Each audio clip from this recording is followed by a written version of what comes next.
Hello everyone, my name is Muskan. I am a legal intern at Lex Cricket Company. So today's topic of discussion is directive principle of state policy. So let's proceed with our topic. Article 36 to 51 under Part 4 of Indian Constitution deal with directive principle of state policy. They are borrowed from Constitution of Ireland, which had copied it from Spanish Constitution. This article will solely discuss the directive principle of state policy, its importance in the Indian Constitution, and the history of its conflict with fundamental rights. What are directive principle of state policy? The Sparrow Committee in 1945 suggested two categories of individual rights, one being justiciable, the other being non-justiciable rights. The justiciable rights, as we know, are the fundamental rights, whereas non-justiciable ones are the directive principle of state policy. DPSP are ideals which are meant to be kept in mind by the state when it formulates policies and enacts laws.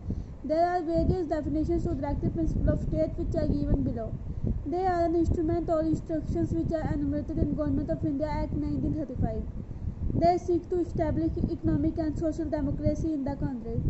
DPSPs are ideals which are not legally enforceable by the courts for their violation. Directive principle of state policy classification. Indian Constitution has not originally classified DPSPs, but on the basis of their content and direction, they are usually classified into three types: socialist principle, Gandhian principles, liberal intellectual principles. Definition of socialist principles. They are the principles that aim at providing social and economic justice and set the path towards a welfare state.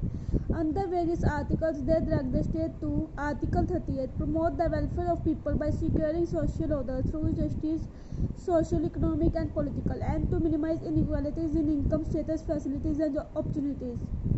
Article 39, secure citizens. Right to educate means of livelihood for all citizens. Equitable distribution of material resources of community for the common good. Prevention of concentration of wealth and means of production. Equal pay for equal work for men and women. Preservation of health and strengthening of workers and children against forcible abuse. Opportunities for the healthy development of children. Article 39A, promote equal justice and free legal aid to poor. Article 41, in case of unemployment, old age, sickness and disablement, secure citizens. Right to work, right to education, right to public assistance. Article 42, make provision for just and human conditions of work and maternity leave. Article 43, secure a living wage, a decent standard of living and social and cultural opportunities for all workers. Article 43A, take steps to secure the participation of workers in management of industries. Article 47, raise the level of nutrition and the standard of living of people and to improve public health. DPSP Gandhian principles. Definition. These principles are based on Gandhian ideology used to represent the program of reconstruction advocated by Gandhi during the national movement.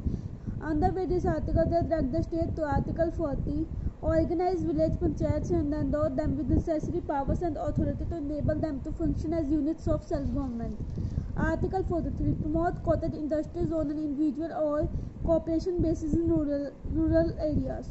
Article 43B, promote voluntary formation, autonomous functioning, democratic control and professional management of cooperative societies. Article 46, promote the educational and economic interest of scheduled caste, scheduled tribes and other weaker sections of society and to protect them from social injustice and exploitation. Article 47, prohibit the consumption of intoxicating drinks and drugs which are injurious to health. Article 48, prohibit the slaughter of cows, calves and other milk and raw cattle and to improve their breeds. Liberal intellectual principles. Definition. These principles reflect the ideology of liberalism. Under various articles, they direct the state to Article 44, secure for all citizens a uniform civil code throughout the country. Article 45, provide early childhood care and education for all children until they complete the age of 6 years. Article 48, organize agriculture and animal husbandry on modern and scientific lines. Article 49, protect monuments, places and objects of historic interest which are declared to be national importance. Article 50, separation of judiciary from executive. Article 51, promotion of international peace and security and maintain just and honorable relations between nations. Foster respect for international law and treaty obligations. Encourage settlement of international disputes by arbitration. So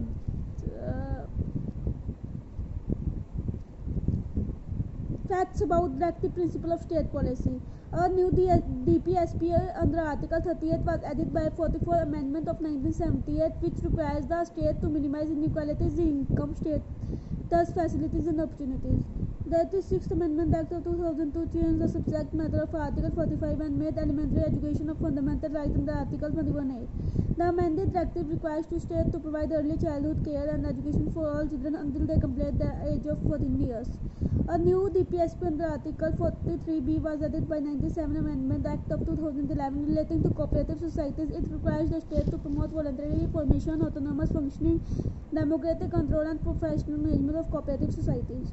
The Indian Constitution under Article 37 makes it clear that DPSP are the fundamental in the governments of country, and it shall be the duty of state to apply this principle in making laws.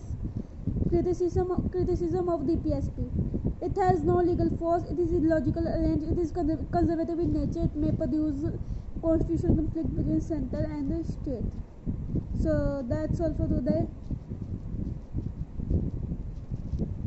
If you like my video, do like, comment and subscribe the Let's Click YouTube channel. Thank you.